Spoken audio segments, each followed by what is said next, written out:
हुँदैछ मेरो आवाज सुन्नु हुँदैछ अच्छा अच्छा सो आज म बहुत खुसी छु किनभने प्रभुले धेरै समय बादमा हाम्रो शारीरिक संगति लाइभ फेलोशिप नभए तापनि हामीले यो अनलाइन मार्फत तपाईहरुसँग मैले संगति गर्न पाएको छु। मेरो आत्मिक जन्म भुटानको थिम्पू भन्ने जग्गामा भएको 1976 सालमा र त्यसको केही वर्ष पश्चात प्रभुको बुलावट भइकन म प्रभुको सेवामा आफैलाई दिन सकेको साल 1993 सालमा हो। मैले मेरो आफ्नो जबहरुलाई रिजाइन गरिकन प्रभुको सेवामा निस्केको 1983 सालको मैले लास्ट 1983 को लास्ट तिर म प्रभुको सेवामा निस्केको हुँ। अनि मेरो सेवकाईको लगाउमा मैले पारो पनि 2-3 चोटी जान सके। जति बेला प्रभुको दास गेन्डुप दाजु त्यहाँ डाक्टर हुनुहुन्थ्यो, हाम्रो प्रभुमा हुनुहुने प्रभुको दास एल्ती फुदुङको उहाँको माइलो छोरो हुनुहुन्थ्यो र उहाँसँग त्यहाँ सेवा गर्नको लागि हामी 1-2 चोटी गयौं।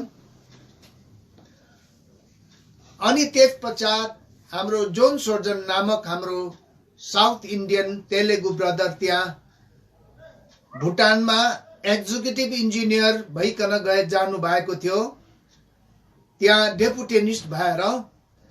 र उहाँले पनि पारुको त्यो माथि डाँडामा ओलाथाङ होटलको कन्स्ट्रक्सन उनको सुपरभिजनमा हुन्थ्यो। त्यति बेलामा म पारु आएको हुँ। ओलाथाङ होटलको त्यति बेलामा कन्स्ट्रक्सन चल्दै थियो र त्यहाँ सबै प्रकारको देखरेख गर्नुको लागि भाइजीसँग म आएको थिएँ। र त्यति बेलामा त्यो बोन्दे फार्म अनि एयरफिल्डहरुको अझै पनि मेरो सम्झनामा छ। तर अब शरीरमा फेरि त्यो जग्गामा पुग्छु पुग्दिन, म सो भन्न सक्दिन।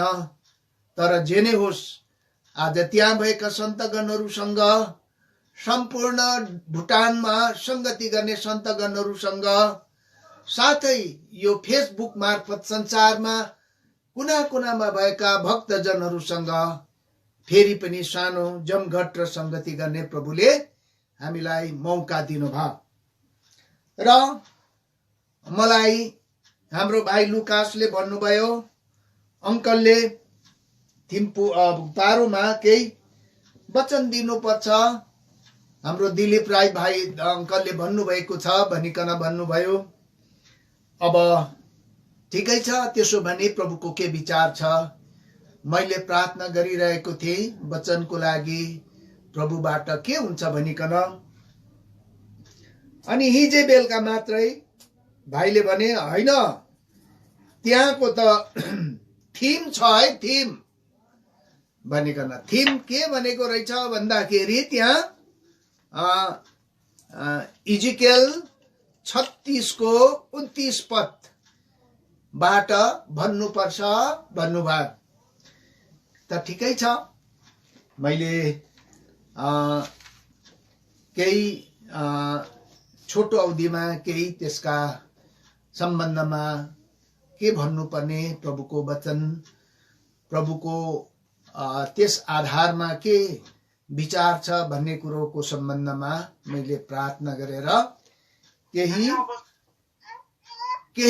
मैले यो कुराहरू प्रभुबाट पाएको छु, जो तपाईहरुमा म बाँड्न चाहन्छु। र तपाईहरुको सबैको साथमा बाइबल छ, बाइबल खोलौं अनि यसको 36 अध्यायको 29 पद अर्थात् 36 को 29 सबै मिलेर पढौं। तत्पश्चात हामी वचनतर्फ जान्छौं। लु पढौं। And I will also save you from all your uncleanness, and I will call for the corn, and will increase it, and lay no famine upon you. प्रभुले यो वचनमा आशिष दिएका हुन्। हामी प्रार्थना गरौं। हाम्रा प्रेमी विश्वासयोग्य सत्य जीवित परमेश्वर पिता, हामी तपाईको नामको बडाई प्रशंसा धन्यवाद चढाउँछौं। यो सुन्दर समय दिनुभएको लागि। अब प्रभुजी, हामी तपाईको वचन आज आफ्नो भक्तजनहरूको लागि जुन प्रकारले तपाई बातचित गर्न चाहनुहुन्छ त्यो केवल तपाईमा मात्रै निर्धारित छन्। तपाई प्रभुले चाहनुभयो भने मलाई एउटा माध्यम बनाउन सक्नुहुन्छ। मेरो विचारधाराहरूलाई होइन, तर तपाई परमेश्वरको पवित्र आत्माको अगुवाई हामी चाहन्छौं, ताकि हामी हरेक जना परमेश्वर पिता यस वचनको आज आधारबाट हामी आशिषित मात्र होइन, हामी एउटा विशेष प्रकारको आज प्रभुजी निर्णयको भूमिमा हामी उत्रन सकौं। यसले हाम्रो जीवनमा एउटा विशेष प्रकारको आज प्रभुजी डिटर्मिनेसनको ग्राउन्डमा हामी झर्न सकौं। र प्रभुजी, हाम्रो प्रार्थना छ तपाई परमेश्वरले हामीलाई यस वचनबाट तयार गर्न हवस्। प्रभुजी, हामी यो वचन केवल भन्ने अनि सुन्नेमा मात्र आधारित नभइकन, यसमा मात्र आज प्रभुजी सीमित नभएर यस वचनको आज प्रभुजी आधारमा हामी तयार पनि हुन सकौं। प्रार्थना बिन्ती छ, किनभने तपाई परमेश्वरको वचन बाइबल एउटा कार्यशील वचनहरू हुन्। प्रभुजी, यसै प्रकारले यस वचनबाट धेरैको जीवनमा हेरफेर आएको छ भने, कति अन्धकारबाट जीवनमा सरेका छन् भने, कति आज डरलाग्दा अपराधी मान्छेहरूको जीवनमा ठूलो परिवर्तन भई परमेश्वरका सन्तगण र सेवक बने भने यो वचन एउटा सामर्थी वचन छ। यसकारणले प्रभुजी, यो वचन हामी हेर्न लागिरहेका छौं। प्रभु, तपाई प्रभुले हामीलाई आफ्नो वचनले भर्ने काम गर्नुहोस् भनी प्रार्थना हाम्रो बिन्ती छ। प्रभु, म दुर्बल बडा नम्रता सहित तपाईको हातमा जिम्माउँछु। तपाई प्रभुले मेरो आज प्रभुजी मस्तिष्कहरूलाई, मेरो विचारधाराहरूलाई आफ्नो आत्माको नियन्त्रणमा राखिकन आफ्नो वचन दिनुहोस् भनी प्रार्थना बिन्ती छ।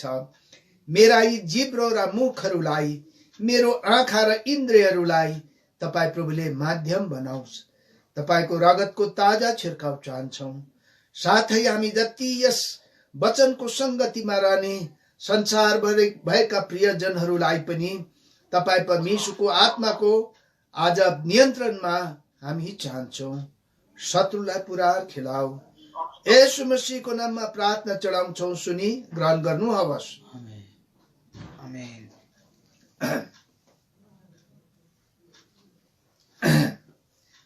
हामीले यहाँ देख्यौं के भनेको रहेछ भन्दाखेरि, पढ्दिउँ तपाईँ 29 पद। अनि म तिमीहरूका सबै अशुद्धताहरूबाट बचाउने छु, अनि म अन्नलाई बोलाउने छु र त्यसलाई बढाइदिनेछु, अनि तिमीहरू माथि कुनै अनिकाल पर्न दिने छैन। I will call for the corn. म अन्नलाई बोलाउने छु, अन्नलाई पुकार्ने छु। And will increase it. त्यो वृद्धि हुनेछ। And lay no famine upon you. त्यहाँ कुनै प्रकारको के हुने छैन, अनिकाल हुने छैन। यो विचारमा यस वचनमा केही विचारहरू हेर्नुपर्ने रहेछ। इजिकेल नबीबाट यो कुरो इजरायलीहरूलाई सम्बोधन गर्दै भनिएको यो कुराहरू हुन्। अब यो कति बेला भनियो त भन्दाखेरि त्यति बेला भनियो जब परमेश्वरका जनहरू प्रभुमा थिएनन्, प्रभुका मार्गमा यिनीहरू थिएनन्। यिनीहरू परमेश्वरका जुन प्रकारको उपस्थितिमा हुनुपर्ने थिएनन्, तापनि प्रभुले यस सौभाग्य प्रभुले दिनुभयो। इजरायलीहरूको आफ्नो अनाज्ञाकारिताको कारणले गर्दाखेरि विभिन्न जातिहरूको दबावमा इजरायलीहरू अर्थात् यहुदीहरू जानु पर्यो। ती जातिहरूले यिनीहरूलाई पिसे, ती जातिहरूले यिनीहरूमाथि बर्बाद गरे, ती जातिहरूले यिनीहरूलाई कहिले पनि सुखका दिनहरू देख्न दिएनन्। अनि परमेश्वरले हेर्नुभयो कि आज आफ्नो बोलाएका जनहरूको यो हालत देखिकन प्रभुले के गर्नुभयो? मन फर्काउनु भयो। यहाँ 36 अध्यायको 2 पदमा यो कुरो लेखेको छ। Thus said the Lord of God, because the enemy hath said against you, aha, even the unsigned high places are ours in possession.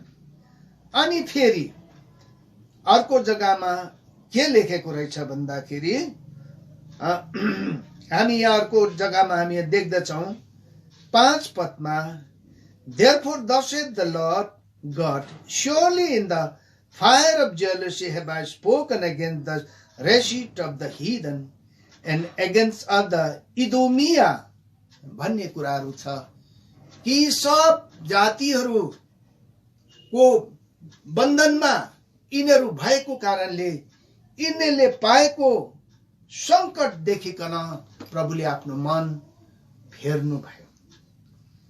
So yes प्रकारले हामी यहाँ देख्दछौँ यो अध्यायका धेरै पदहरू छन् जो अब हामीले अहिले पढ्यौं भने हाम्रो हातमा यति धेरै समय छैन। तर यिनीहरूको आज्ञाकारिताले परमेश्वरले यिनीहरूलाई संसारको छोर छोरसम्म खदेड्न भयो। पढिदिनुहोस् भाइ तपाईले 17, 18, 19।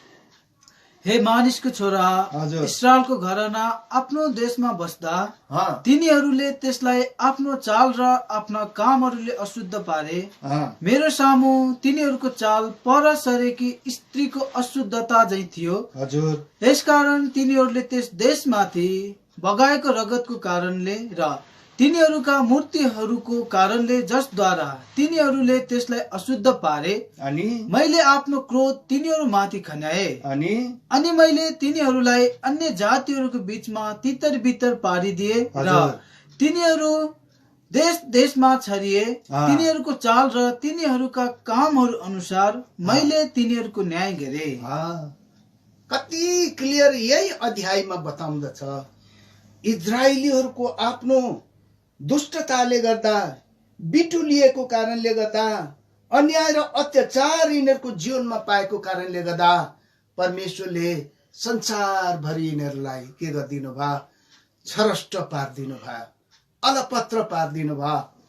अनि त्यो जुन जुन देशमा यी यहुदीहरू गए त्यो देशका मानिसहरूले यहुदीहरूलाई पिसे, यिनीहरूलाई सताए। मानौ यो यहुदीहरू मान्छे नै हो कि भनिकन यिनीहरूले आज के गर्ने कन्सिडर मतलब थोरै मात्रले मात्र बुझिन्थ्यो।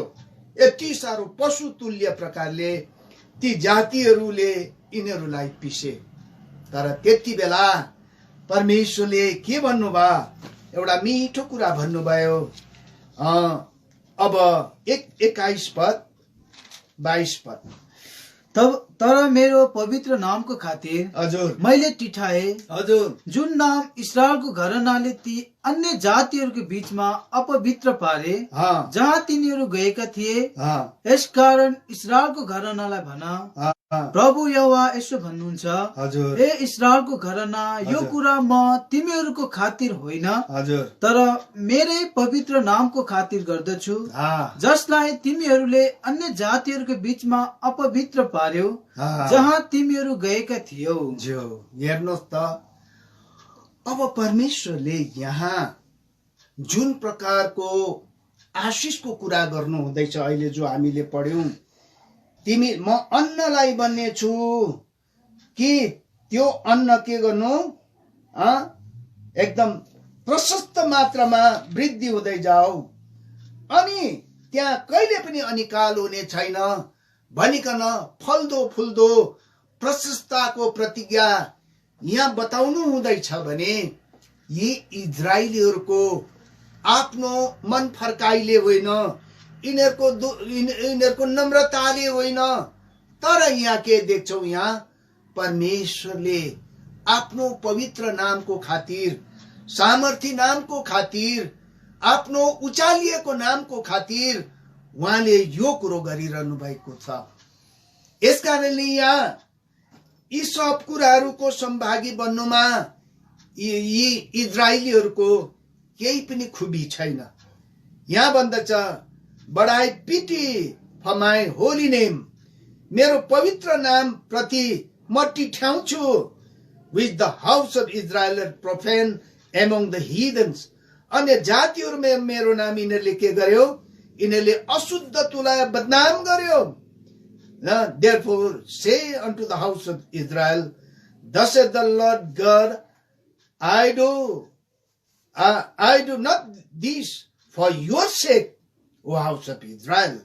हे इजरायलका घराना, तिमीहरूको लागि मैले यो काम गरेको छैन, but for my holy name sake, मेरो पवित्र नामको खातिर मैले यो सब गरिरहेको छु, which ye have profaned among the heathen, which ye went, जहाँ गइकन तिमीहरूले मेरो नामको बदनाम गर्यो। 23 पदमा छ, and I will sanctify great name which was profaned among the heathen, which ye have profaned in the midst of them, and the heathen shall know that I am the Lord, said the Lord God, when I shall be sanctified in you before their eye. जुन प्रकारको जुन जातिहरू तिमीहरूले मिचेर थिचेर पारेका छौ, तिनीहरूलाई म कसरी रेस्टोर गर्छु, फेरि यिनीहरूलाई आफ्नो देशमा फर्काउँछु, कसरी आशीष दिन्छु, त अन्य जातिहरूलाई म गरेर देखाउँछु भनिकन छ। यसकारणले यो के गर्नु, यो पद पर्टिकुलरली 29 वर्ष बुझ्नुको लागि चाहिँ यसको सारांशहरू हामीले राम्रो प्रकारले बुझ्न पर्छ। अनि माथि के बताइरहेको छ, प्रभुले एउटा विशेष काम भन्नुभयो, a new heart also which I give you, a new spirit will I put within you, and will make take up the stony heart out of your flesh, and I will give you an heart of flesh. पढिदिनुहोस् भाइ 26 पद। अनि म तिमीहरूलाई एउटा नयाँ हृदय दिनेछु, र तिमीहरू भित्र एउटा नयाँ आत्मा हालिदिनेछु, अनि तिमीहरूको मासुबाट म त्यो ढुङ्गाको हृदय निकालिदिनेछु, र तिमीहरूलाई एउटा मासुको हृदय दिनेछु। परमेश्वरले यो कुरा इजरायलीहरूलाई गर्नुभयो, अनलेस प्रभु स्वयंले तिनीहरूको ढुङ्गा जस्तो हृदयलाई निकालेर मासुले एउटा मुलायम कुरालाई बताउँछ, एउटा सफ्ट कुरोलाई बताउँछ, एउटा के नरम वस्तुलाई बताउँछ। एउटा मासु र एउटा ढुङ्गा छेउमा राख्नुहोस्, अनि तपाईले त्यसलाई दबाएर हेर्नुहोस्, तपाईले ढुङ्गालाई दबाउनुहोस् अनि मासुलाई दबाउनुहोस्, तपाईले के फरक पार्नुहुन्छ? इजरायलीहरूको आफ्नो हृदय, तिनीहरूको अपराध, तिनीहरूको दुष्टता, तिनीहरूको अनाज्ञाकारिताले गर्दाखेरि यिनीहरूको हृदय ढुङ्गा जस्तो छ। जकरियाले त्यो त्यो शब्दलाई यहाँ प्रयोग गर्नु भएको छ। हामी यहाँ देख्दछौँ यसको 7 पदमा, जकरिया 7 अध्यायमा आउँ अनि 7 अध्यायको माथिदेखि सुरु गरेर पढ्यौँ भने हाम्रो हातमा समय छैन, तर केवल हामी कुन पढ्छौँ भने हामी पढ्छौँ यसको 11 र 12 पद मात्रै पढौँ। तर तिनीहरूले ध्यान दिन इन्कार गरे अनि र हड्डी काँध देखाए। के देखाए? हड्डी काँध देखाए। अनि हड्डी हुनु सक्छ। हजुर अङ्कल, हड्डी काँध देखाए अनि सुन्न नपरोस् भनेर आफ्ना कानहरू थुने। अनि तिनीहरूले व्यवस्था र सेनाहरूको परम प्रभुले आफ्नो आत्माद्वारा पहिले भविष्य वक्ताहरू मार्फत पठाउनु भएका वचनहरू सुन्न नपरोस् भने आफ्ना हृदयहरू वज्र जस्तै तुल्याए। के जस्तो बनायो रे? वज्र जस्तो हो। आमामा, या they make their heart as an adamant stone. एडामेन भनेको यस्तो स्टोन हो। एडामेन स्टोन भनेको चाहिँ के हो भन्दाखेरि, हामी म थिम्पूमा काम गर्दाखेरि म मेसिन सपमा काम गर्थेँ। त्यति बेला मेसिन सपमा काम गर्दाखेरि स्टिल काट्नु पर्थ्यो। स्टिल काट्दाखेरि चाहिँ तपाईले स्टिलले त फलामलाई काटिन्छ भने स्टिल केलाई काटिन्छ? त्यहाँ एउटा कार्बन टिप्स हुन्थ्यो, एउटा एडामेन हुन्थ्यो कडा, अनि त्यो कार्बन अर्थात् एडामेन स्टोनले चाहिँ स्टिललाई काट्थ्यो। कस्तो प्रकारको स्टोन स्ट्रङ हुन्थ्यो। आज यो वचनले तपाईहरुलाई सानो एउटा नमुना प्रभुले बताएका हुन्। इजरायलीहरुको उनीहरुको अनेकाकारिता, हठी स्वभावले गर्दाखेरि, उनीहरुमा भएको सबै प्रकारको दुष्टताले गर्दा उनीहरुको हृदय कस्तो थियो? एडामेन stone. Let the should hear the law in the word which the Lord of hosts had sent his spirit by the former prophet. पहिलाका भविष्य वक्ताहरूद्वारा दिएका वचनहरू सुनुन्, नसुनुन् भनिकन यस प्रकारले तिनीहरूको हृदय कठोर पारेका थिए। यसकारणले आज हाम्रो अध्यायमा, हाम्रो पाठमा के छ? यहाँ अन्नलाई भन्ने छु कि आज म बोलाउने छु, फेरि त्यहाँ कुनै प्रकारको के हुने छैन, फेमाइन अर्थात् अनिकाल हुने छैन भनिकन भन्नुभयो। अब यस कुरोको लागि हामीले इतिहास पढ्नुपर्छ अनि इतिहासका वल्लो छेउ र पल्लो छेउ सबै हामीले यसलाई अध्ययन गर्नुपर्छ। अनि यो कुरो शैक्षिक माध्यमबाट मात्रै यो कुरो हुनु सक्ने थिएन, सक्दैन पनि। हामी यहाँ देख्दछौँ कि आज अनिकाल कसरी आउँछ। अनिकाल यो इजरायलीहरूले आफै निम्ताएका थिए। यद्यपि परमेश्वरले इजरायलीहरूलाई मिस्र देशको बन्धनमा जब थिए, 430 वर्षसम्म इजरायलीहरू आज मिस्र देशमा थिए, तब मूसालाई परमेश्वरले भन्नुभयो, अब तिमीहरूलाई दूध र मधु बग्ने देशमा म तिमीहरूलाई लान्छु भनिकन भन्नुभयो। दूध र मह भएको देशमा, कति फलवन देशमा प्रभुले लाने इच्छा गर्नुभयो। हुनु त त्यो देशका मानिसहरू डरलाग्दा थिए। इजरायलीहरूको आफ्नो निज भूमि होइन, त्यो बडा डरलाग्दा अनाक वंशीहरूको देश थियो। हित्ती, परिजी, यबुसी, गिर्गासी, कनानी, हित्तीहरूको त्यो देश थियो। तर त्यो जातिलाई परमेश्वरले धपाउनु भयो तिनीहरूको दुष्टता अनुसार। यस प्रकारले प्रभुले त्यो देश प्रभुले त्यो इजरायलीहरूलाई दिनुभयो। यद्यपि त्यो देश पुग्नको लागि प्रभुले जति जनालाई निकाल्नु भयो सबै त पुग्न सकेन। याद गर्नुहोस् है, त्यो फलवन देशमा पुग्नको लागि। अब हामीले सोचौँला यी हाम्रो यो थेम त यस्तो छ, अन्न अब प्रभुले भन्नुभएको छ, अब अन्न प्रभुले हामीलाई दिनुहुन्छ, घटी कमी हुँदैन, जस्तो जीवन बिताए पनि हुन्छ भनिकन हामीले कतिजनाले यसलाई भुल विचार गरेका हुँला। अन्नले दुई प्रकारको कुरालाई बुझ्छौं, पहिला आत्मिकी अन्न, त्यसपछि शारीरिक अन्न, यो दुईटा। पत्रुसले पनि दुई प्रकारका कुराहरू, दुई प्रकारका माछाको शिकार गरे। पहिला शारीरिक माछा थिए जो बिक्री गरेर उसले आफ्नो जीविका चलाउँथे, अनि उनलाई प्रभु यीशु मसीहलाई 3 चोटि अस्वीकार गरिसकेपछि पनि ऊ घरमा गइकन फेरि त्यो पहिलाकै पेशामा ती शारीरिक माछा पकड्नको लागि उनी गएका थिए। यद्यपि लुका 5 अध्यायमा हामी देख्छौं कि प्रभु येशू मसीहले तिमीलाई मान्छेको जालहारी अनि जिउँदो माछा पकड्ने म तिमीलाई जालहारी बनाउँछु भन्नुभएको थियो।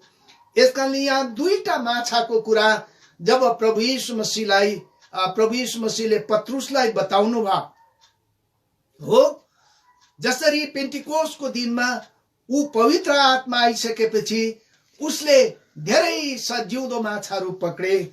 3000 मान्छेहरूलाई एकै दिनमा उनले के गरे, बप्तिस्मा दिए र मण्डलीको जन्म भयो। भने आज यहाँ कौन भन्नाले, अन्न भन्नाले पनि दुईटा कुरा बुझ्छौं, एउटा खाने शारीरिक अन्न अनि अर्को आत्मिकी अन्न। शारीरिक अन्न पनि हाम्रो शरीरको सर्भाइभलको लागि, जीवित हुनुको लागि हामीलाई आवश्यकता पर्छ भने आत्मिकी अन्न हामीलाई अति नै जरुरत थियो। अब मिस्र देशबाट जब इजरायलीहरू बाहिर निस्के, उनीहरू बाटोमा अन्न तुलफुल लगाउने उनीहरूको समय थिएन, नत्र भए एक ठाउँमा उनीहरू 5-6 वर्ष बस्नु पर्थ्यो अनि अर्को जग्गामा सर्नुको लागि समय लाग्ने थियो। तर उनीहरूको लागि एउटा राम्रो जिनिस बन्दोबस्त गर्नुभयो जसको नाम हो मन्ना। मन्ना भनेको के हो भनेको अझै पनि यो ती समयमा, पुरानो समयमा यो मन्ना चाहिँ के हो, मिस्ट्री थियो, बुझ्नु सकेन यो मन्ना भनेको के हो। एउटाले सोधे यो के हो, अनि हिब्रू भाषामा मन्ना भनेको व्हाट इज इट भनेको के भनेको, उनीहरूले बुझेन। तर 6 अध्याय योहन्नामा आइपुग्दाखेरि त्यो मन्नाको अर्थ लाग्छ, तिमीहरूको पिता पुर्खाले जंगलमा रोटी खाएन, मेरो पिताले त्यो स्वर्गदूतहरूको अन्न दिनुभयो, अर्थात् मन्ना दिनुभयो। यसकारणले हामी आज इब्रानीको किताबमा हामी यहाँ देख्दछौं त्यो सन्दुक भित्र 3 वटा कुराहरू थिए। त्यो एउटा सुनको कटौरामा मन्ना, हारूनको फूल लागेको लौरो अनि साक्षीको पाटी, 3टा कुरा थिए। अर्थात् प्रभु येशू मसीह नै हाम्रो मन्ना, हाम्रो लागि वचन हो। आज हामी यस कुरोलाई हामीले राम्रो प्रकारले हामी बुझ्छौं र हामी दुईटै कुरालाई प्रमाण गर्नुको लागि धेरै समय लाग्छ, किनभने यो विषय वस्तु नै यस्तै हो। अब हामीले दुईटै अन्नलाई हासिल गर्नुको लागि चाहिँ हामीलाई विशेष प्रकारको हामीलाई हाम्रो जीवनमा के चाहिन्छ,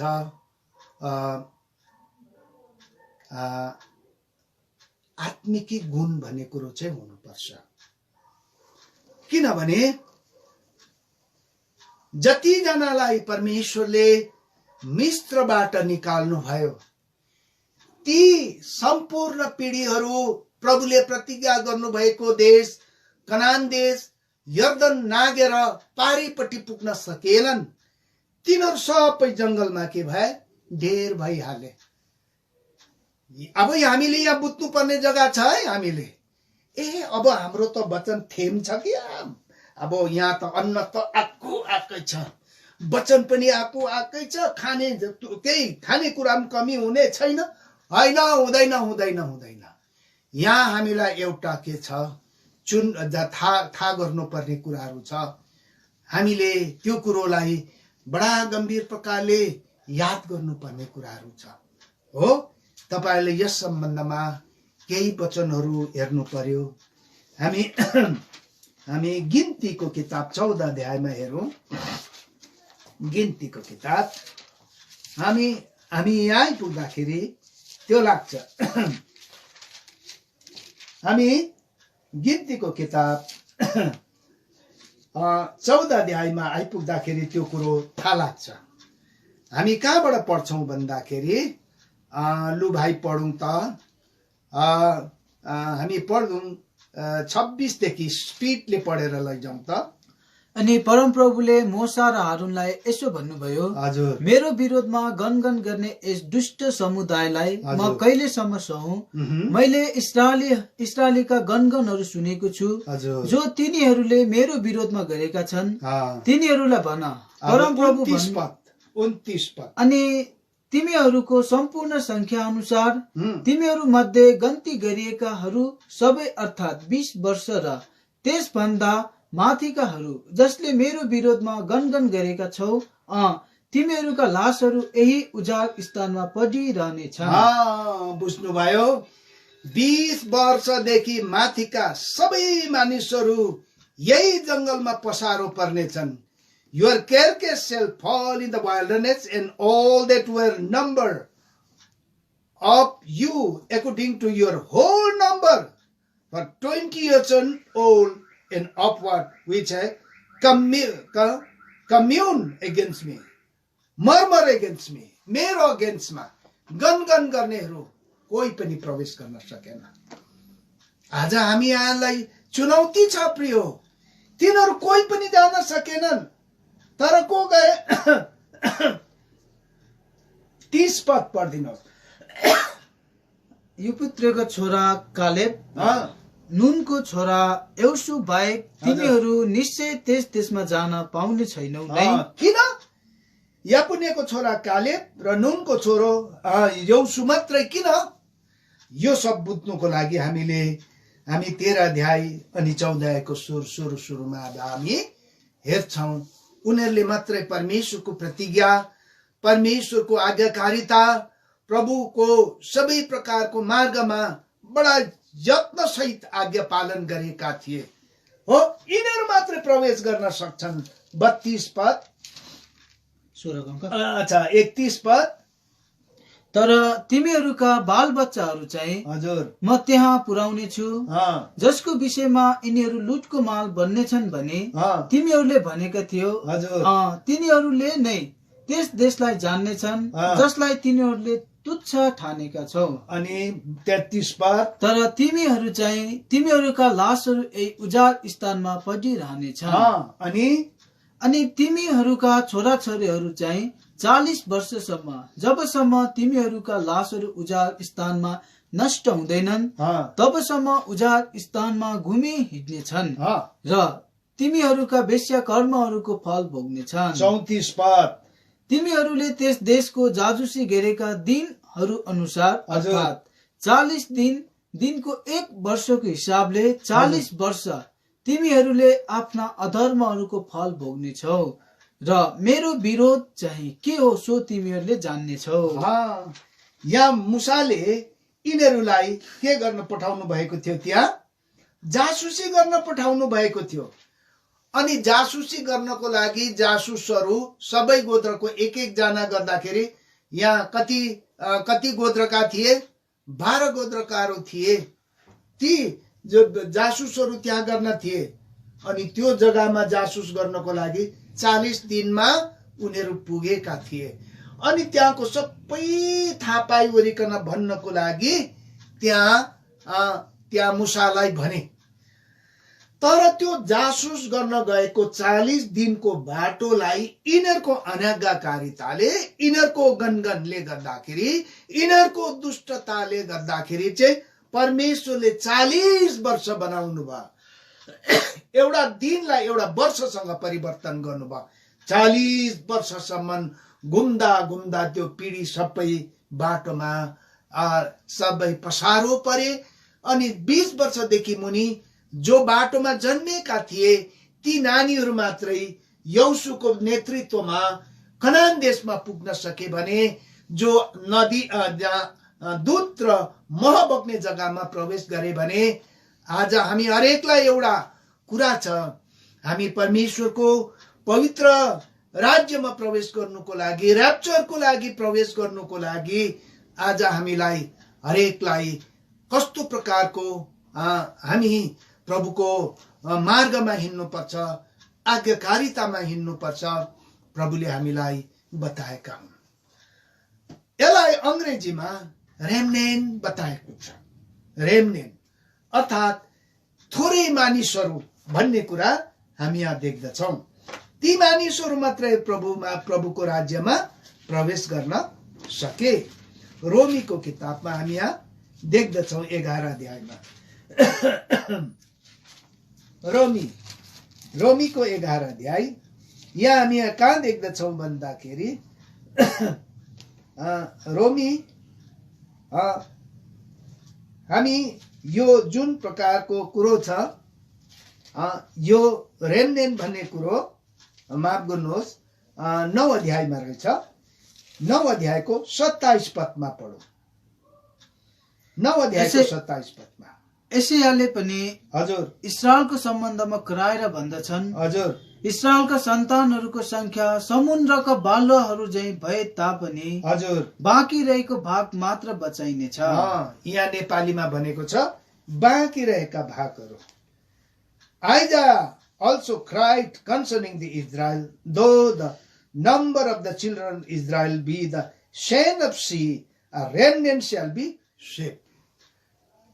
समुद्रको बलुवा जस्तो इजरायलीहरूको संख्या भए तापनि बचाइने चाहिँ रहल थोरै, जसले प्रभुको मार्गमा प्रभुको बाटोलाई पछ्याए यिनीहरू मात्रै प्रवेश गर्न सक्छन्। 11 अध्यायको 5 पद पढिदिनुहोस्। यसैको रोमीको 11 अध्यायको 5 पद। तब यही प्रकारले हजुर यस वर्तमान समयमा पनि हजुर अनुग्रहको चुनाव अनुसार बाँकी रहेको भाग छ। बाँकी रहेका मानिसहरू मात्रै, थोरै जसले आज्ञा माने तिनीहरू मात्रै प्रवेश गर्न सक्छन् भन्ने कुरो। दोस्रो राजा 19 अध्याय हामी पढौँ 50 पद। दोस्रो राजा 19 अध्याय। दोस्रो राजा 19 अध्याय। छैन त पर्ख है, हामी दोस्रो राजा 19 अध्याय 30 पद पढौँ।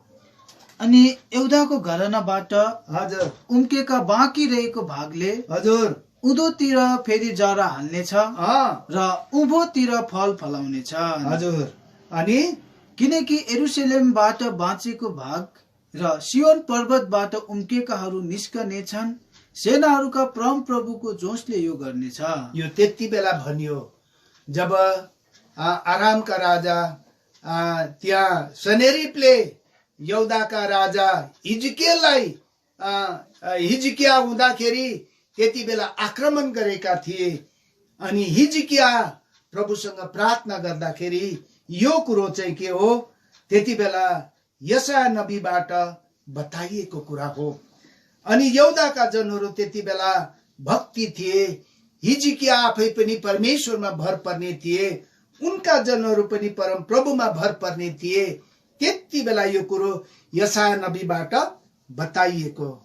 And the remnant that is in escape of the house of Judah shall let be take root downward and bear fruit upward.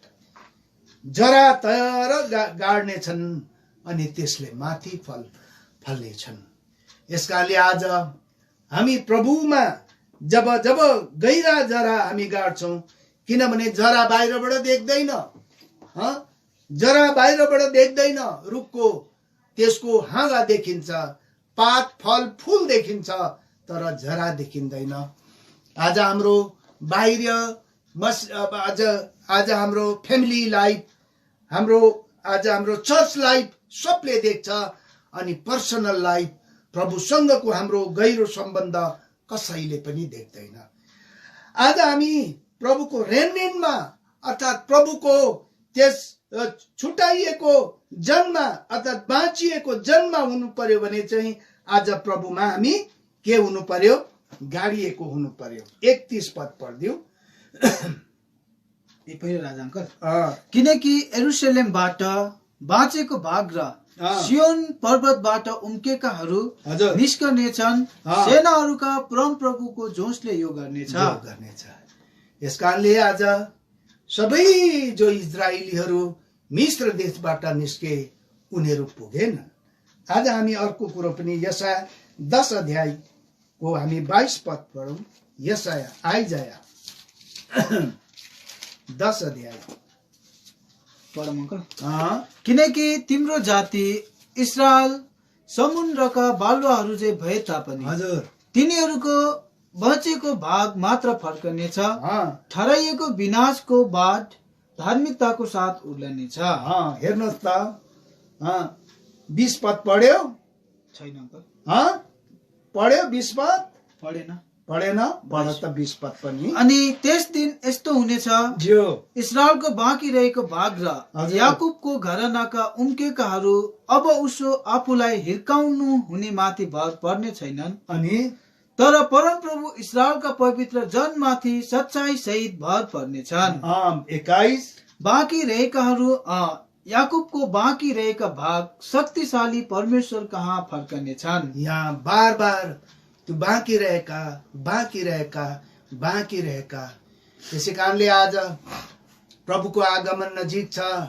मण्डलीका सम्पूर्ण सन्तगणहरू प्रभुको आगमनमा हामी उठाइन सक्ने छैनौं। तिनीहरू मात्रै जो प्रभुमा बनिरहन्छ, प्रभुको आज्ञाकारितामा बनिरहन्छ, प्रभुको मार्गमा चलिरहन्छ, प्रभुको पवित्रतामा बनिरहन्छ, तिनीहरू मात्रै बाँकी रहेका भागमा प्रवेश गर्न सक्छन्। यसकारणले प्रियो, आज हामी सबै प्रभुको राज्यमा प्रवेश गर्न सक्दैनौं।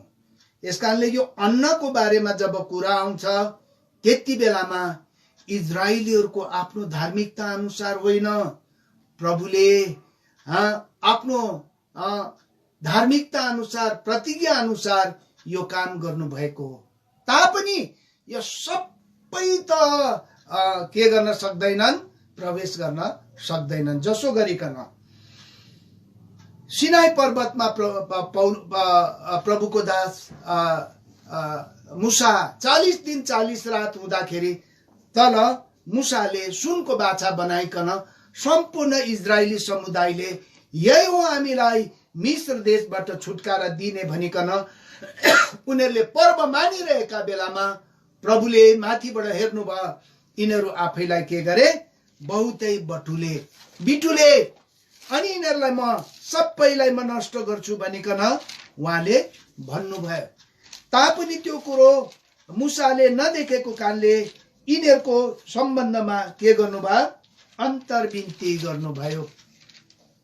तर जब मुसा आफै भुइँमा झर्नुभयो, पर्वतबाट तल झर्नुभयो, त्यो वास्तविकता देखिसकेपछि उहाँले पनि आफैलाई बसमा ल्याउन सकेन र त्यहाँ के गर्नुभयो?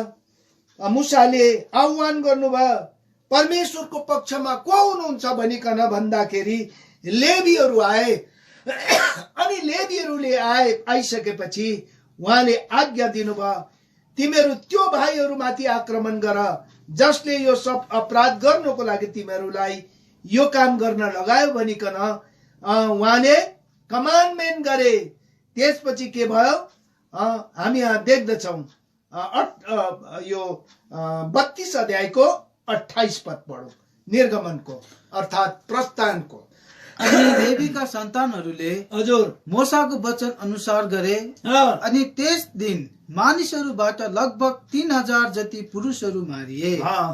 यस प्रकारले सबै नै त्यो राज्यमा प्रवेश गर्ने होइन रहेछ, त्यो आशिषको सम्भागी हुने होइन रहेछ, त्यो जीवनको सम्भागी हुने रहेनछ, तर तिनीहरू मात्रै जो प्रभुको आज्ञामा हिँड्छन्, प्रभुको आज्ञाकारितामा हिँड्छन्। किन प्रभुले? किनभने यहाँ प्रभुले अनकन्डिसनल के गर्नुभयो, ब्लेसिङको कुरा गर्नुभयो। अर्थात् शर्त बिनाको उहाँले प्रतिज्ञा गर्नुभयो अब्राहमलाई। 12 अध्याय उत्पत्तिमा देख्छौं। यहाँ इजरायलीहरूको आज उनीहरूको आफ्नो धार्मिकताको कुनै जग्गा छैन। इजरायल विश्वासको पिता अब्राहमलाई यो आज्ञा यो कुरो दिनुभयो। 12 अध्याय अनि हामी पढ्दियौं 1 र 2 पद।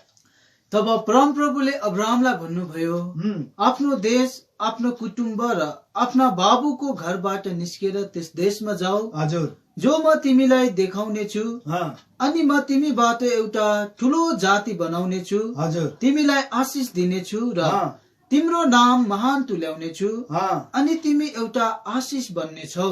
सुरुमा नै प्रभुले एउटा शर्त बिनाको प्रतिज्ञा गर्नुभयो। I will make thee a great nation. I will bless thee and make thy name great, and thou shalt be blessing. यसै कारणले परमेश्वरले इजरायली विश्वासको बाबु अब्राहमलाई नै यो कुरो दिनुभयो। इसाकलाई दिनुभएको कारणले, याकोबलाई दिनुभएको कारणले गर्दाखेरि आज यो इजरायलीहरू पछाडिबाट हठी भए तापनि, बागी भए तापनि परमेश्वरले यिनीहरूबाट थोरै रहेकाहरू चाहिँ आफ्नो प्रतिज्ञा अनुसार, मुसाको अन्तर्विन्ती अनुसार उहाँले आफ्नो प्रतिज्ञाको देशमा पुर्याए।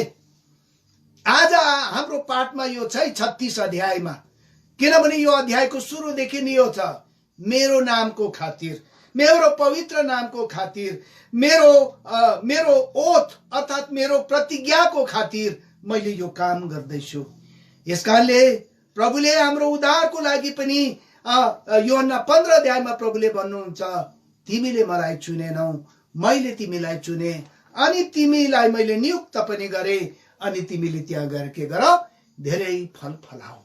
यसकारणले आज हामी प्रभुमा पाइनु र आजको दिनसम्म हाम्रो आत्मिक जीवनको हिँडाइमा आइपुग्नु, यसमा हाम्रो कोही खुबी छैन, तर परमेश्वरको विश्वासयोग्यतामा यो सबै आधारित भएको हो। यसकारणले आज यो पदले हामीलाई के बनाउँछ भने नम्र बनाउँछ, हामीलाई दीन बनाउँछ। यसकारणले आज म तपाईहरुलाई यो एउटा शैक्षिक रूपले मात्रै होइन, यथार्थतामा पनि भन्नु पर्यो। मिस्र देशबाट परमेश्वरले आफ्नो जनहरूलाई लिइकन त्यो देशलाई दिनुभयो, अनि यो देश प्रभुले पहिल्यै भन्नुभयो, मुसालाई यो गीत गाउन लगाउनु भयो कि मेरो देश, मेरो जन, यिनीहरूलाई मैले कस्तो प्रकारले आज यिनीहरूलाई मैले बचाए। यिनीहरू थोरै थिए, यिनीहरूको शक्ति अनुसार यिनीहरूको गन्तीमा धेरै भएको होइन, तर यिनीहरू सबैभन्दा यिनीहरू कम्ती भएको कारणले, दुर्बल भएको कारणले मैले चुनेको हो भनिकन भन्नुभयो। अनि प्रतिज्ञा गरे अनुसार उहाँले त्यो देशमा पुर्याउनु भयो। त्यसपछि त्यो देशमा पुगिसकेपछि जब त्यहाँ अन्न, तुलफुल, त्यहाँ भद्राक्षहरू, सबै प्रकारका कुराहरू त्यहाँ प्रशस्त भए, तब यिनीहरू मातिए। अनि परमेश्वरले त्यो जग्गाबाट विभिन्न देशमा यिनीहरूलाई के गर्नुभयो, छरष्ट पार्नुभयो। पहिला यिनीहरूको बीचमा यो इजरायललाई 2 भाग भयो, अनि उत्तरखण्डका 10 गोत्रहरू आरामीहरूको हातमा गरिदिए, सिरियनहरूको हातमा गरिदिए, अनि दक्षिणको जो देश छ यो पनि के भयो, पछिबाट अनाज्ञाकारिता भए, अनि यिनीहरूलाई पनि परमेश्वरले के गर्नुभयो, बाबुलको बन्धाइमा 70 वर्षको लागि यिनीहरू गए। त 70 वर्षको बादमा यिनीहरू फेरि फर्केर आए, तर सबै फर्केर आएन। तिनीहरू मात्रै फर्केर आए जो आफ्नो भूल, आफ्नो त्रुटि, आफ्नो अपराध जसले आभास गरेका थिए। हाम्रो जीवनमा भूल हुँदैन, कमजोरता आउँदैन भन्ने कुरो हुँदैन। कहिले कहिले हाम्रो कतिवटा सीमितपना हुन्छ। त्यति बेला जब प्रभुको वचनले हामीलाई बात गर्छ तब हामी तत्कालै नम्र दिन हामी हुन पर्छ। हामी त्यो कुरोको लागि 137 भजन हामी देख्दछौँ कि बाबुलको बन्धुवाईमा जो छ यिनीहरू के गरिरहेका थिए यिनीहरू एकदम विलाप गरिरहेका थिए। भजन 137 हामी यहाँ देख्दछौँ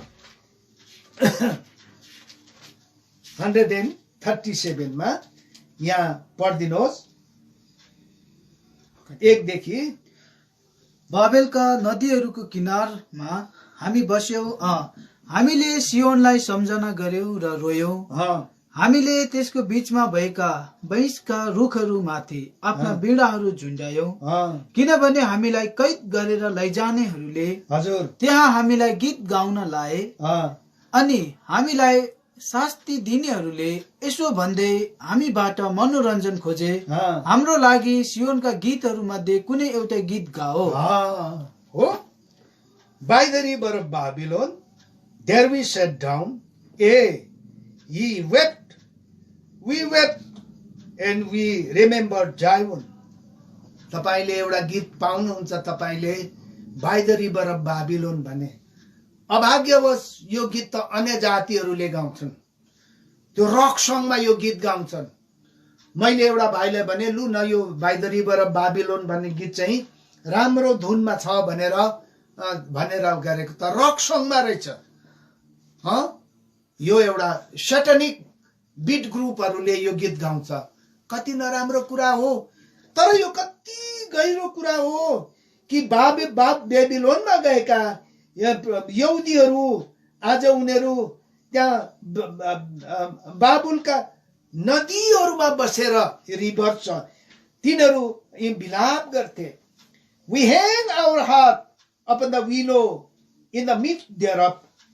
हामीले त बैंसको रुखमाथि हाम्रो सबै टुङ्नाहरू झुन्डायौं, किनभने आज हामीलाई हर्ष उल्लास छैन।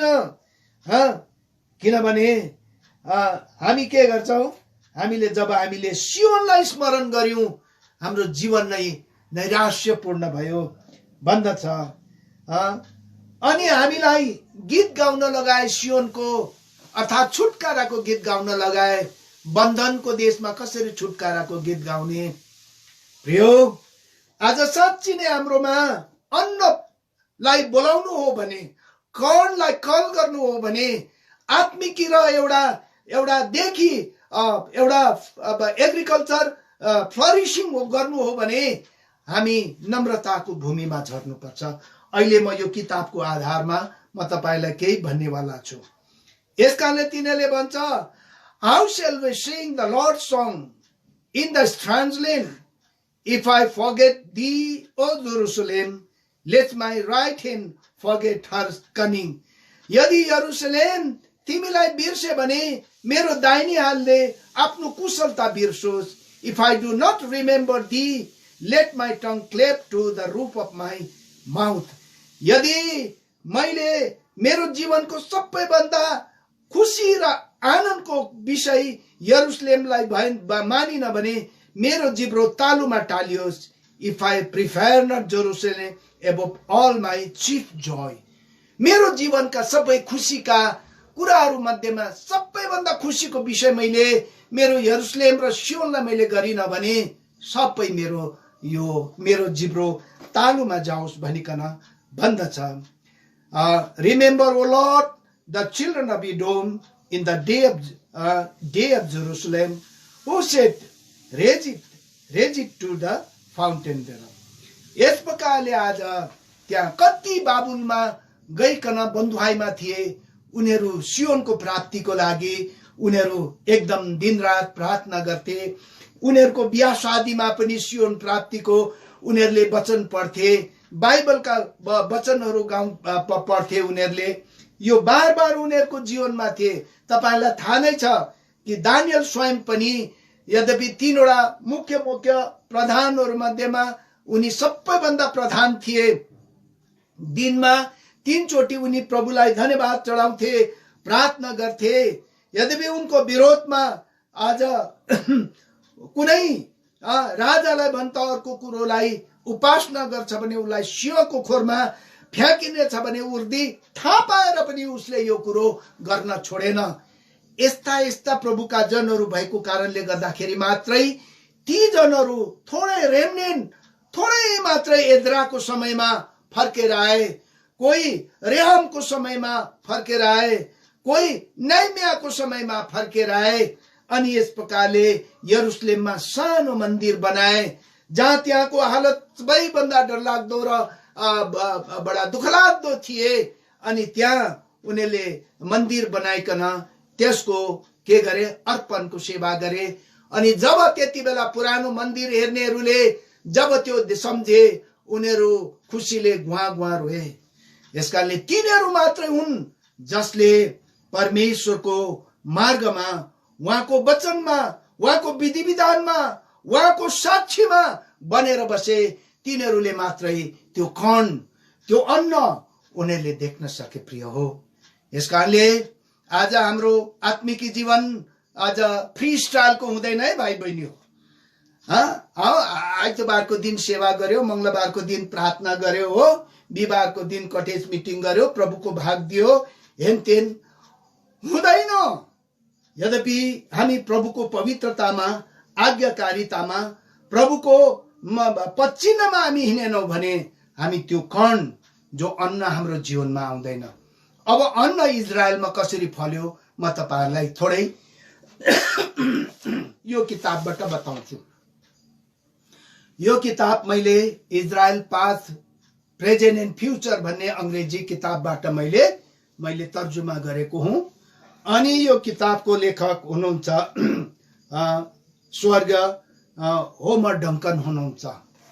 अनि यति गम्भीर प्रकारले इजरायलको एउटा इतिहासलाई अहिले अब्राहमको समयदेखि अहिले वर्तमान समय अनि आउनेवाला नयाँ यरुशलेम तकको यसका कति यसको के छ सारांशमा यो किताब लेखिएको छ। अनि जब यो किताब मैले पढे, आज नेपाली पाठकहरूको थाई मैले ल्याउने बहुतै मेरो बोझ भयो। यद्यपि यो किताब लेख्दाखेरि मैले मेरो परिवारमा धेरै दाम पनि तिर्नु पर्यो। मैले यो किताब उल्था गर्दा गर्दै मेरो श्रीमतीको देब्रेपट्टिको फिलाको हड्डी पनि ठङ्गै भाँचियो बजारबाट आउँदा। अनि जसको कारणले धेरै रुकावट पनि भयो यो कुरो। तर जे नै होस्, यो छपाई भइकन यो आज हाम्रो हातमा छ। तपाईले एलसदाईबाट पाउन सक्नुहुन्छ। अझै यसलाई कतिवटा सुधार र अझै अर्को नेक्स्ट प्रिन्टको लागि हामीले कामहरू अझै यहाँ अहिले बसेर गरिरहेको छु। र अरु मध्येमा भन्दाखेरि पनि यो किताबमा इजरायल फेरि कसरी फुल्दो फल्दो भयो भन्ने विषय लिएर एउटा सानो लेसन चाहिँ म तपाईलाई भन्छु। इजरायलमा अहिले के भइरहेको छ हामी यहाँ देखिरहेका छौं। एप्पल टिपिरहेका छन् हो। यहाँ लु हेर्नुहोस्, यो एप्पल कुन जग्गामा फलेको? यो मरुभूमि जस्तो जग्गामा यो एप्पल फलेको। अनि यहाँ तपाईले के गर्नु पाउनुहुन्छ? यहाँ के पाउनुहुन्छ? यो नुनले भरिएको समुद्रलाई नुन मुक्त पार्ने कारखाना हो। अनि पानीलाई नुन मुक्त बनाइकन सबै प्रकारको त्यो डेजर्ट जग्गामा के गर्ने, इरिगेसन गर्ने काम भयो। इरिगेसन यहाँ सबै इरिगेसन अर्थात त्यहाँ के भइरहेको छ? यहाँ पानी छर्किने काम भइरहेको छ। यहाँ अलिकति उल्टा देखायो, यसरी यहाँ छर्किने काम भइरहेको छ। अनि यहाँ एप्पल यी सबै फलिरहेको छ हो। अनि म तपाईलाई देखाउने चेष्टा गरिरहेको छु। यो जग्गा कसरी भयो? यो सबै यो डेजर्ट जग्गा हो, मरुभूमि जस्तो जग्गा हो। मरुभूमिलाई यिनीहरूले के गरे? एउटा फर्टाइल ल्यान्ड गरे। अच्छा, म अर्को पनि म देखाउँछु तपाईहरुलाई। यस प्रकारको जो काम जो छ आज इजरायलमा आज हामी जुन प्रकारको कुराहरू हामी भएको देख्छौं, यो कुरा चाहिँ यो प्रभुको आफ्नो प्रतिज्ञा अनुसार गरेको थियो।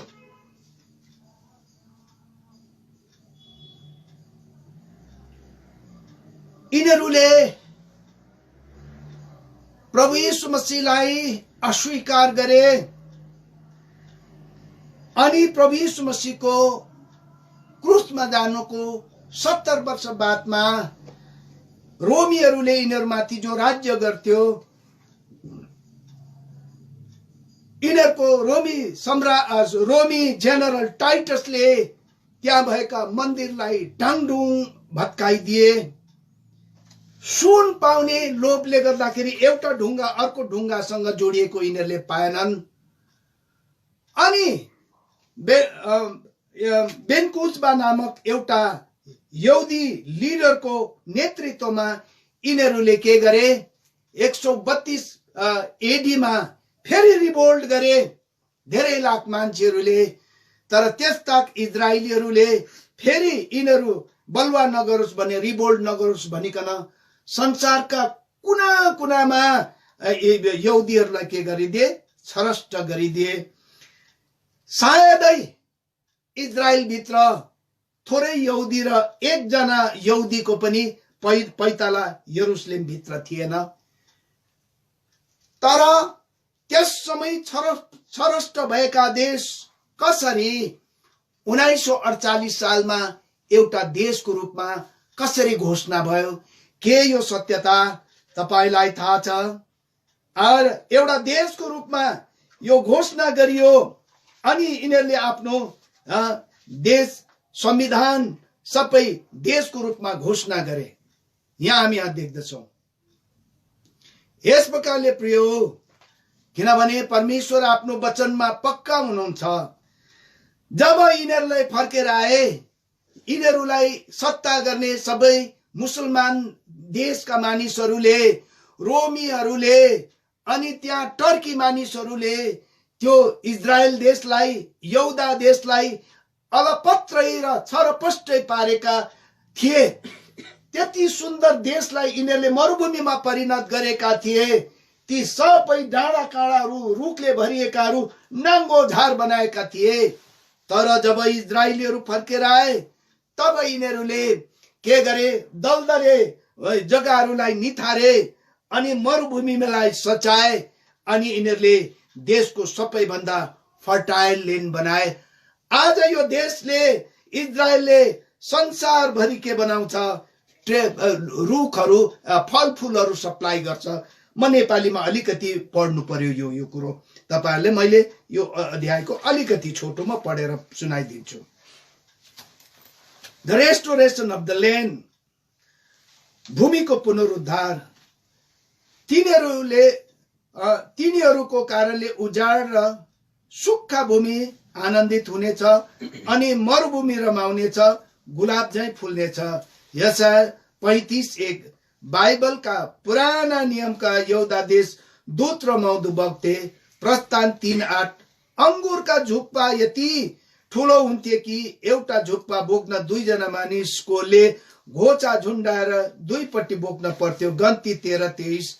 जब यहुदीहरू आफ्नो देशबाट लखेटिए, तिनीहरूमाथि विजेता गर्नेहरूले पहिला रोमी, त्यसपछि अरबी अनि तुर्कीहरू त्यस्तै प्रकारले भूमिप्रति चासो दिएनन् जुन प्रकारले यहुदीहरूले दिन्थे। यो तिनीहरूको आफ्नो भूभाग थिएन। फलत यो प्यालेस्टाइन देश बिस्तारै बिस्तारै नाङ्गो र नष्ट हुँदै एउटा उजाड भूमिमा परिणत भयो। यहुदीहरूको पुनरागमनले गर्दा इजरायल देशको भूमि सनै फेरि मौलिएर संसारको एउटा सबैभन्दा सुन्दर बगैँचा स्थानमा परिणत गरे। प्रथम चोटि फर्केर आउने यहुदीहरूले तुर्कीहरूको हातबाट केवल व्यर्थका जग्गाहरू, सिवाहरू, केही असल जमिनहरू किन्न पाएनन्।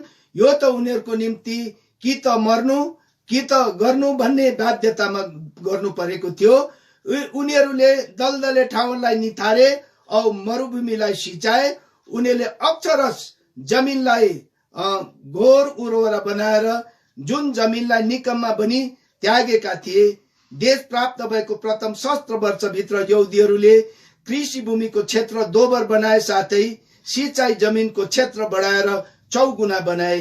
देश प्राप्त भएको समयदेखि यस अवधि सम्म कृषि फलको उत्पादन 4 गुणा अधिक मात्रामा गरे। फलहरू राष्ट्रिय खाद्यान्नको निम्ति 1/4 भन्दा बढा मात्रामा इजरायलीहरू खेतीवलाहरूले उत्पादन गर्न थाले। 700 भन्दा बढी कृषि गाउँहरूको स्थापना भए। प्रत्येक वर्षमा सुन्तला, निम्बु, फलादी अमेरिकन डलर मुताबिक 75 मिलियन अर्थात् हामी मूल्यका फलहरू विदेशमा निर्यात गर्न थाले। यहाँ हामी सठिक प्रकारले विस्तृत विवरण दिन नसके तापनि केही मोटामोटी हिसाबले प्रत्येक वर्ष 63,000 टन अंगुर अनि 1,26,000 टन गहुँ, 2,56,000 टन गहुँ अनि 10 लाख बढी अंडा उत्पादन हुन्थे। पानीले गर्दा नै भूमिलाई उर्वरा भूमि बनाउने भिन्नता ल्याउँदछ। एउटा विशाल पाइपलाइन अनि नहरबाट पानी गलिलका समुद्रबाट लगेर नेगेव मरुभूमिमा पुर्याइदिए। समुद्रको नुनिलो पानीलाई नुनमुक्त हेतु गर्ने हेतु विशाल परियोजना निर्माण गरिए। अब मरुभूमि गुलाबजय फक्रिन फुल्न थाले। सो आज यो अक्षरस तपाई इजरायल अहिले भिजिट गर्नुभयो भने त्यहाँ लेबानन अझै पनि ब्यारन छ, त्यहाँ सिरिया अझै पनि ब्यारन छ, त्यहाँ अरू जति जोर्डन तपाईले अझै पनि ब्यारन छ। तर इजरायललाई तपाईले संसारको सबैभन्दा सुन्दर एउटा बगैँचाको रूपमा, आदनको बगैँचाको रूपमा तपाईले पाउनुहुन्छ। यो अक्षरस आज हाम्रो के छ, प्रमाणित छ। यसकारणले हजुरहरूको यो के छ, तपाईको आज थेम अनुसार फल अन्नलाई उहाँले बोलाउनु भएको यसै होइन। यस प्रकारले आज हामी हरेकलाई एउटा चुनौती छ कि हामी यसै अन्न आऊ, कहिले पनि हामीमा के नहोस्, फेमाइन अनिकाल नहोस् भनेर प्रभुले भन्नुभएको पक्का गर्नुहुन्छ। हामीलाई कमी नै हुँदैन। Please don't misunderstand the word of God please. आज फेमाइन आयो प्रभुको जनहरूमा, आएन? किन आएन? रुथको किताब पहिलो अध्यायको पहिलो पदमा तपाईले पाउनुहुन्छ। त्यहाँ फेमाइन आयो। पढिदिनुहोस् रुथको किताब। अब त्यो 1-2 पद पढेर म वचनलाई बन्द गर्न चाहन्छु, किनभने यो विषय वस्तु भाट हो। यो मैले अहिले यो सर्टकटमा मैले अहिले 2-4 घण्टामा मात्रै मैले यो टिपेर ल्याएको। वास्तवमा यसलाई एरेन्ज गरेर भन्नु भने यो सब्जेक्ट भाष हो। एउटा बिग भोल्युम किताब बनिन्छ यो कुरा। तर तपाईले जो गुरु पाउनु भयो, यो थेम पाउनु भयो, it is very great theme, बडा गम्भीर विषय वस्तु हो। लो पढ्दिउँ भाइ। एक अंक पढेन। अनि यस्तो भयो, न्यायकर्ताहरूले न्याय गरेका दिनहरूमा देशमा अनिकाल पर्यो अनि बेथलेहेम यहुदाका कुनै एकजना मानिस मोआब देशमा परदेशी भई बस्न गए। एक पदमा Now it came to pass in the days when the judges ruled that there was a famine in the land. न्यायकर्ताहरूले राज्य गरेको बेलामा, न्यायकर्ताहरूले इजरायलले कति साल राज्य गरे भन्नुहोस् त? 450 वर्षसम्म राज्य गरे। अनि न्यायकर्ताको किताब चाहिँ के हो? The book of apostasy. न्यायकर्ताको किताब चाहिँ के हो? एउटा डिक्लाइनको किताब हो, एउटा पतनको किताब हो, एउटा क्रोधको किताब हो। अनि घरी अनि के लेखेको छ? न्यायकर्ताको किताब 21 अध्यायको 25 पदमा, In those days there was no king in Israel. Every man did that which was right in his own eye. त्यो समयमा इजरायलमा राजा थिएन। जो मान्छेलाई जो मन पर्छ त्यो त्यसो गरेको कारणले गर्दाखेरि इजरायल देश एउटा के भयो? फुल अफ फेमाइन। आज प्रभुको आज्ञाकारितामा, प्रभुको विधि विधानमा, प्रभुको धार्मिकतामा, प्रभुको पवित्रतामा, प्रभुको डरमा आज हामी यदृश्य हामी हिँडेनौँ भने प्रियो आज हामीमा आत्मिक अनिकाल लाग्छ, अनि साथै साथ अन्नमा पनि अनिकाल लाग्छ, तोलफुलमा पनि अनिकाल लाग्छ। प्रियो प्रभुले हामीलाई सहायता गरेका हुन्। यहाँ धेरै कुराहरू छन्।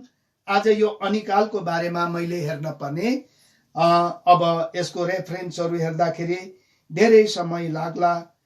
तापनि इजरायलमा जब आहाब र इजबेलले राज्य गर्दथे त्यति बेलामा पनि अनिकाल थिए।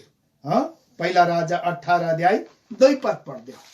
पहिला राजा 18। यस्ता रेफरेन्सहरू धेरै छन्, भए तापनि मैले बुझ्नुको लागि एक दुईवटा मुख्य मुख्य कुराहरू मात्रै बताइरहेको छु।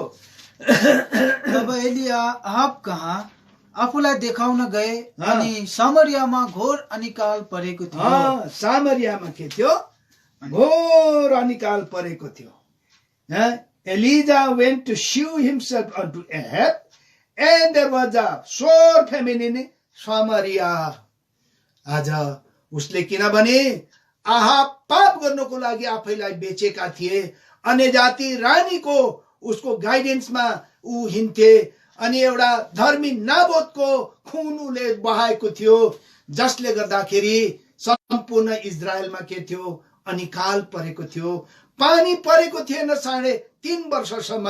यद्यपि आहाबले त्यो दोष एलियालाई लगाउँछ, तर एलियाले भन्छ तेरो पाप तैले एस्तारो देवी र बाल देवता पालन गरेको कारणले गर्दाखेरि यो सब भएको प्रभुले हामी यहाँ देख्दछौँ।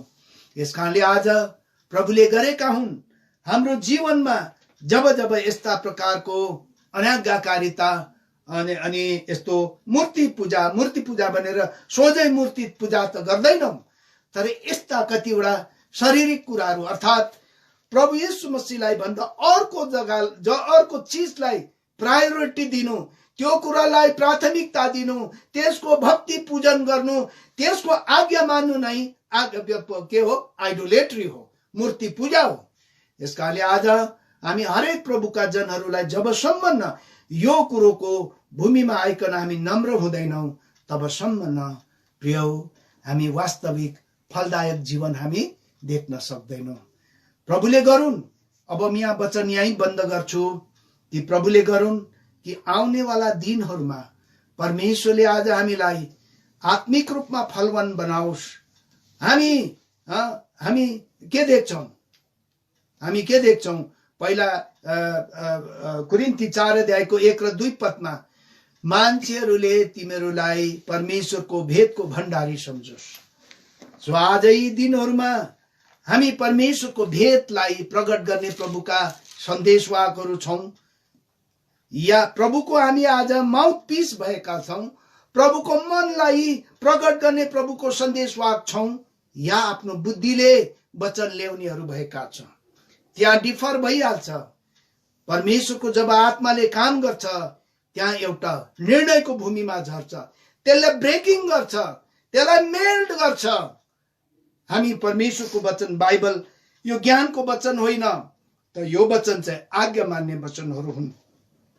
यसकारणले अब त्यो पद पढौं अनि यो वचनलाई हामी यही बन्द गरौं। अब हामी इजिकेल 36 अध्याय यसको 29 पद पढौं अनि आज वचनलाई बन्द गरौं। 36 अध्याय 36। हामी माथिका पदहरू हामी हेर्दैनौं, खाली यो 29 पदलाई मात्रै सबै मिलेर जतिजना अहिले अनलाइनमा हुनुहुन्छ बाइबल लिएर पढ्नुहोस्। लु पढौं। And I will also save you from all your uncleanness, and I will call for the corn and will increase it. Lay no famine upon you. प्रभुले यो वचन पढाइमा आशीष दिएका हौं। साँच्चै नै प्रभुले हामीलाई हरेकलाई फलवान बनाएका होस्, आत्मिकतामा त्यसपछि भौतिकतामा। परमेश्वरले हामीलाई उहाँको पहिलो फल प्रभुले बनाएका हुन्। प्रकाशित वाक्य 20 अध्याय अनुसार हामी उहाँको राज्यको लागि पहिलो फल बनाएका हौँ। प्रभुले छोटो विचारमा